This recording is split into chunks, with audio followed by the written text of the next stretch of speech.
warm the candidates up like we do, give them a couple of little softballs to throw in there, and then we move into some of the hard questions that you all put together here. And we have some specific questions for some of the candidates, for a candidate, at which point we'll ask that candidate the question directly, and then the opposing candidate will have an opportunity to respond not so much to the question per se, but to the concept of the question, so they can have equal opportunity to address the issue as well. So now, moving on to Russ, starting with our questions. What qualifications do you have that would make you a good county prosecutor?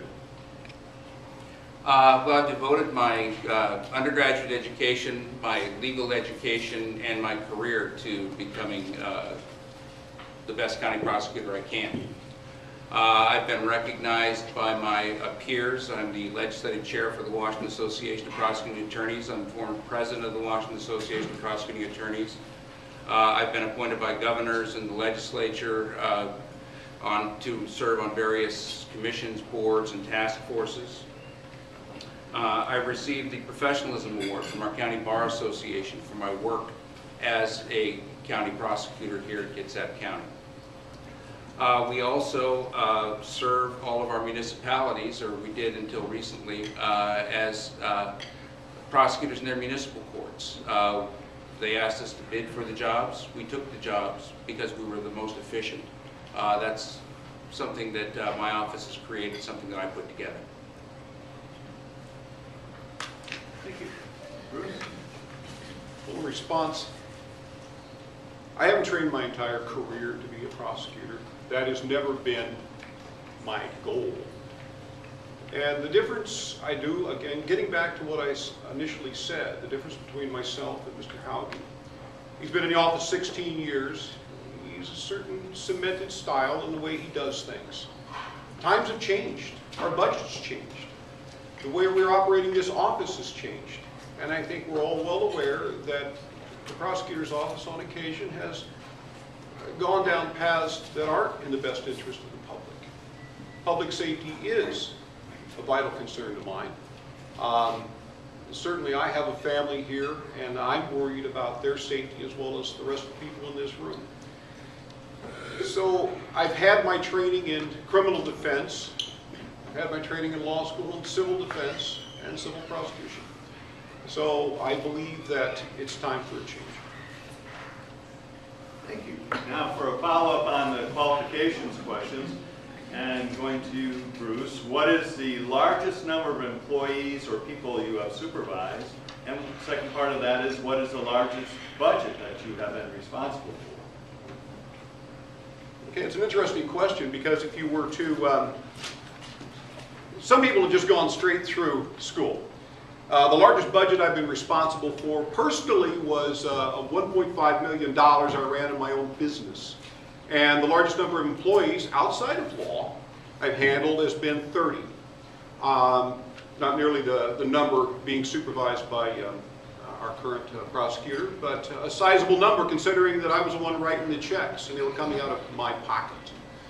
So in the legal field, I've had a staff of 6, including 4 attorneys, working underneath me as a partner.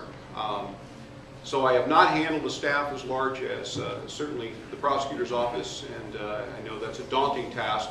But again, it's a matter of budgets. You've got money coming in, you've got money going out, and you need to know how to allocate your resources and to make it work. Having worked in the private practice long enough, I know how to balance a budget. Thank you. Russ? I was a partner in a private law firm, Shire's Law Firm, Port Orchard, for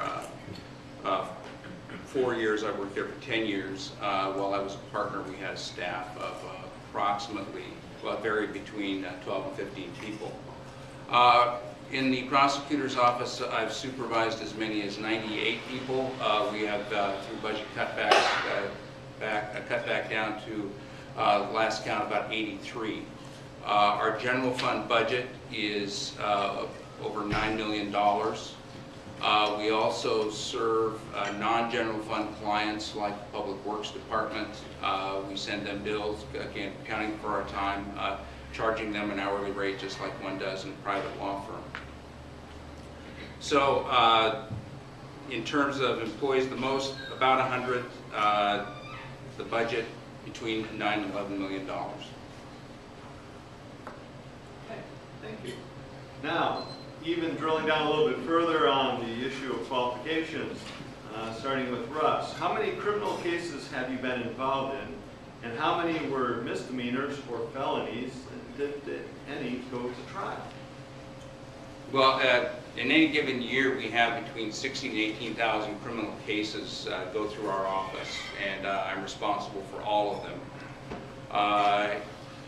Personally, I've tried over 100 and less than 200 criminal cases. More misdemeanors and gross misdemeanors than felonies. The job I have now, really, I found is inconsistent with carrying an active caseload.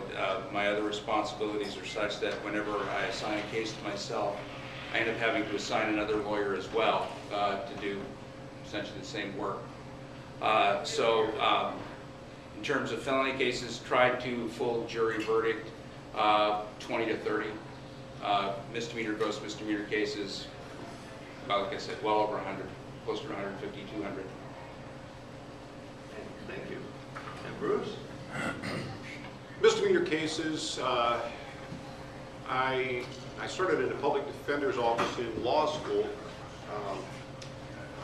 So I'm estimating, it's been a lot of years, 20 or 30 misdemeanor cases, felony trials, 10 approximately that I can think of. And I quit doing criminal law about 10 years ago. And I see the prosecutor's office, of course, and I think as Mr. Hauge pointed out, that you know, you're supervising the attorneys coming in, but as they're trying the cases. So yes, I've had extensive criminal experience, not as much as I would grant it as Mr. Hauge, but certainly I've wet my feet in that river.